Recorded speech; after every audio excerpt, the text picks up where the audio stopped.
پەیام وردەکاری جێبەجێکردنی یاسای بودجەی عێراق و قەرزی حکوومەتی عێراق لەسەر هەرێم بڵاو دەکاتەوە. لەم مانگەوە یاسای بودجەی عێراق دەکەوێتە بواری جێبەجێکردنەوە.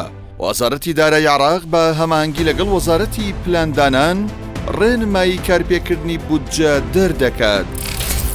بە پێی یاسا بودجە لە یەکی ساڵی 2023ەوە جێبەجێ دەکرێت. بەو پێش بێت وەزارەتی دارایی عێراق و هەرێم پاکتاوی داهاتەکانیان دەکەن و مانگانە پشکی هەرێم دەنێردرێت. بۆ پاکتاوکردنی شایستەکانیش دەبێت عێراق و هەرێم ئەم هەنگاوانە بگرنە بەر. یەکەم، یەکلاکردنەوەی داهاتی بەدەزاتووی نەوتی هەرێم لە یەکی 2023 تا ڕاگررتنی لە 25 سەی 2023. دووەم، نیوەی داهاتی خاڵە سنووریەکانی هەرێم ڕادستی عێراق بکرێت. سێەم، لێدەرکردنی قەرزی بانکی بازرگانی عێراق کە لەسەر حکوومەتی هەرێمی کوردستانە. چوارەم، دەبێت حکوومەتی هەرێم 2 تریلیۆن دینار بۆ بەغدا بجێڕێتەوە کە وەکو قەرز بۆ موچە وەری گرتووە.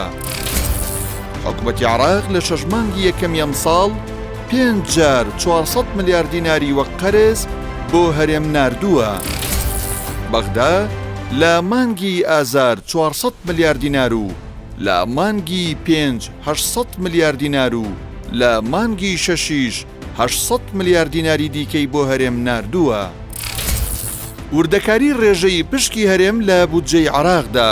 پشکی هەرێم لە کۆی خەرجیەکان دوای لێدەرکردنی خەرجی سیادی و حاکیمە ڕێژەی لە 112.67 کە بڕەکەی دەگاتە 14 تریلیۆن و 730 ملیار و 676 ملیۆن دینار. ئەمەوێ ڕایەوەی پشکی هەرێم لە بودجەی پەرەپێدانی پارێزگاکان 276 ملیار و 550 ملیۆن دینارە کە ڕێژەی لە 111 پێک دەهێنێت. لە قەرزی بیانیش پشکی هەرێم لە 0.6 و بڕەکەی 62 ملیار دینارە.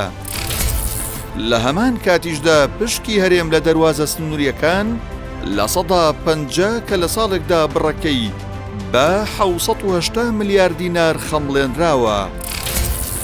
هەروەها پشکی هەرێم لە خەرجی سیادی لە 107.25 کە دەکاتە 4 تریلیۆن و 223 ملیار دینار کە بەم شێوەیەدا بەش کراوە. 228 ملیار و 304 ملیۆن دینار بۆ موچەی پێشمەرگە.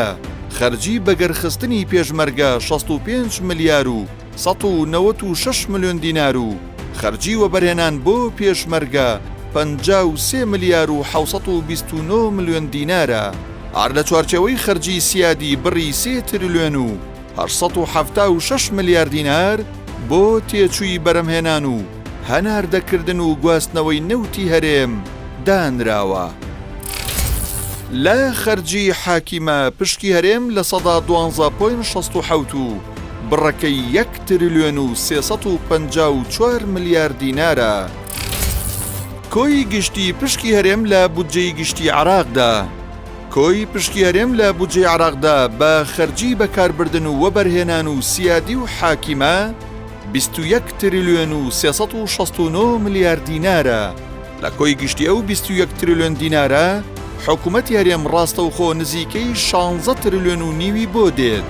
زیاتر لە 4 تریلیۆن دیناریش حکوومەتی عێراق ڕاستەوخۆ بۆ دەرمان و بەشەخۆراک و تێچووی نەوتی هەرێم خەرجی دەکات.